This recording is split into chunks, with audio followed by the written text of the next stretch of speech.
What's going on, y'all? It's your boy 30, man. Welcome back to my channel. If you're new, hit the subscribe button. As always, smash the like button.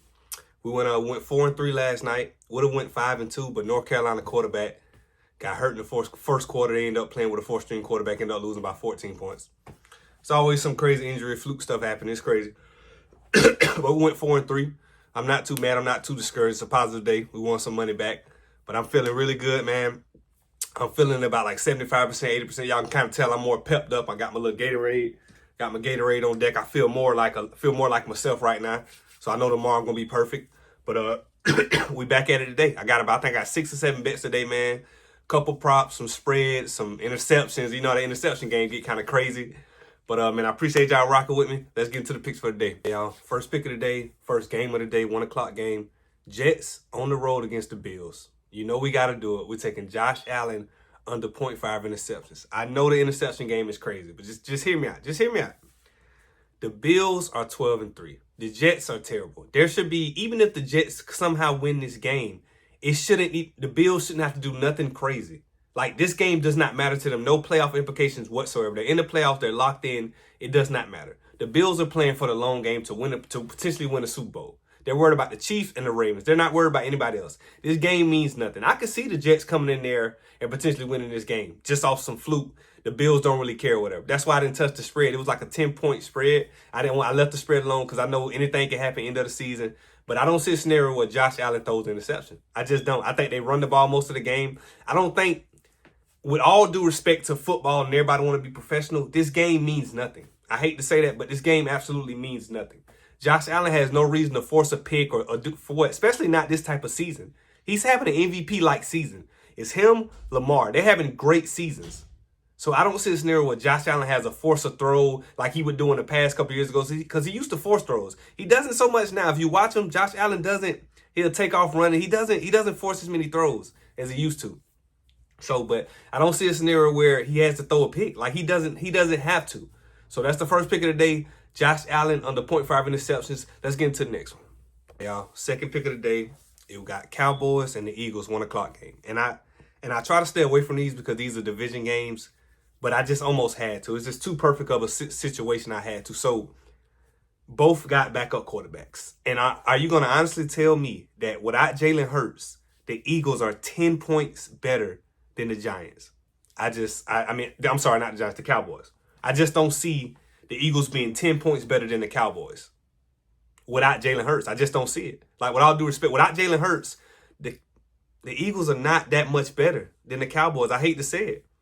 Let's just be honest. So, and some might even say if the Cowboys had Dak and they don't have Jalen Hurts, that the Cowboys are better. So I had to take the Cowboys plus 10.5 or 10. I just don't see a scenario where either team wins by more than 10. This game should be gritty. It should be ugly. I was also going to take the under in the game, but I left the totals alone today. So I just took the Cowboys plus 10.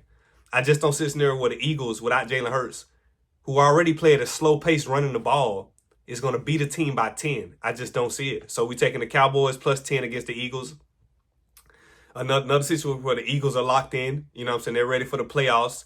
I don't think they're sweating this game too much, but I can see the Cowboys want to come in and play spoiler and try to bully something and try to win this game. So I think the Cowboys plus 10.5. I think this is a super lock. So that's the second pick, man. Cowboys 10.5 against the Eagles. Let's get into the next one. Hey, y'all, next two picks in the same game. We got the Falcons versus the Commanders. We're going to take Commanders -3, and we're going to take Jaden Daniels under 0.5 interceptions. So hear me out. So I think Commanders is the better team. I think they had a better defense. I think they had a better offense. I think they win this game with no problem, especially with Michael Penix, the rookie quarterback. He didn't play terrible last game. He played better than people thought he would, but I don't see them going into Washington against this great team and just either winning the game or keeping it close. I think they lose by 10 here, honestly. If it was Kirk Cousins playing for the Falcons, I'd be a little bit more worried because he's a better game manager. But I just don't see a scenario where Jaden Daniels has to throw an interception. They should be able to run the ball all over Atlanta, honest to God. They should be able to run all over him. I don't see a scenario where he has a force to throw. The Commanders should win this game with no problem. That's what I look like. That's what I see. That's what my numbers predict. Also, I think Michael Penix throws an interception. I think he throws a pick. I didn't bet that, but basically what I'm saying, I think that the Commanders defense forces some turnovers and puts Washington in a short field situation where they can score with ease. I don't see a scenario where Jaden Daniels has to throw interceptions. Like, he's a great young quarterback. I think he has like 22 touchdowns, 8 interceptions on the year. And a couple of them interceptions was not really his fault. I like to go back because, man, when I look at numbers and stuff, like if you say, 30 had 15 touchdowns and 7 picks. 7 picks, that's a lot, especially for 15 touchdowns. So I go look, 3 of them, his receiver dropped it and it tipped into another hand. So you got to do that. The numbers aren't always what they show. You have to go in and take the deep dive and look. And of course, it's gambling. None of this is perfect or bulletproof. But I want to know everything I could possibly know to give me that slight advantage. Because that slight advantage makes sense. You get what I'm trying to say? That slight advantage is what gives us the win. You get what I'm trying to say? So, but yeah, so we taking Commanders -3 and then Jaden Daniels under 0.5 interceptions. I also think this is a super lock. I feel so confident about these picks, bro. Like I'm feeling really good. This is going to be a real good NFL Sunday for us. I feel super good. But yeah, Jaden McDaniels under 0.5 interceptions. Commanders -3. Let's get into the next one. Next pick, y'all. Jumping over to the NBA. We got the Grizzlies at the Thunder. We taking Thunder -5 or -6. I'm supposed to screenshot.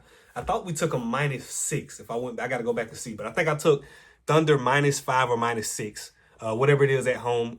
As y'all know, the Grizzlies have been going crazy this week. Like as far as scoring points, they've been having career nights. I think one night we took the under on the game. They ended up scoring 155 points. Then the next night we took the under. They put up something crazy again. They've been going crazy. But Ja's not playing tonight. Without Ja, it's like they're a totally different team. I'm not saying nothing that's a military secret. We all know this.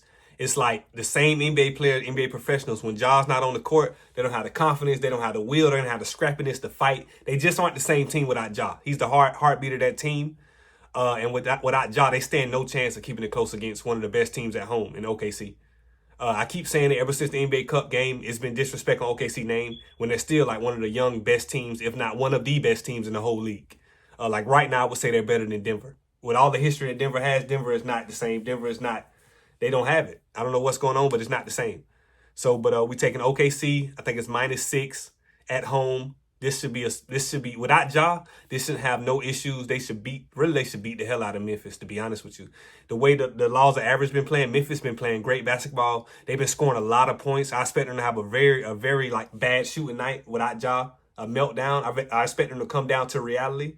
I think OKC wins this game by at least 15 points. That's what I'm calling. But we're taking OKC -6 at home against the Grizzlies. Let's get into the last pick.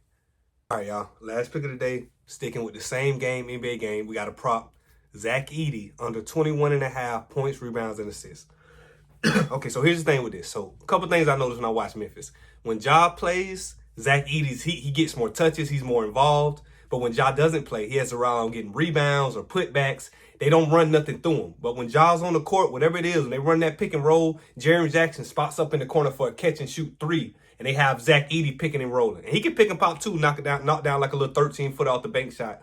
But when Ja's in the game, he gets more touches. He gets more opportunities to score more. I don't know what it is, but they just work that system better. So without Ja, I expect Zach Edey to take a back seat and not have such a productive night. And also, when Ja's not playing, I keep tabs on things like this. When Ja's not playing, Jaren Jackson over 22 points is almost always a lock. I didn't want to take that bet because, as y'all know, I hate taking straight prop bets like single bets. I hate doing. If you come from my TikTok, you know I hate taking points or assists or rebounds. I'd rather take the combo. But I didn't want to take Jaren Jackson over points, rebounds, and assists. I just didn't want to take. Without Ja, I don't know how to call the game completely. But I just know that Zach Edey is not going to get over 21.5 points, rebounds, and assists. That's how after everything I looked at, he shouldn't come. He might get like 15 or 16. But without Ja in the game, Ja's really the guy that gets him involved. Because I don't think he can really create his shot. I mean, he can, but somebody has to get the ball to him. And it's not going to be Desmond Bain. You know what I'm trying to say? So we're taking Zach Edey on the 21.5 points, rebounds, and assists, man. So that's going to be all the picks for the day, y'all. I'm going to put them up right here. These 6 picks. Lock them in, y'all. Listen, I feel good, bro. Like I'm 75, 80% feeling better. My body feeling a little better. Let's get to it, man. Monday tomorrow. Let's start this week off with a good Sunday. I'm going to catch y'all in the next one, man. 30 out.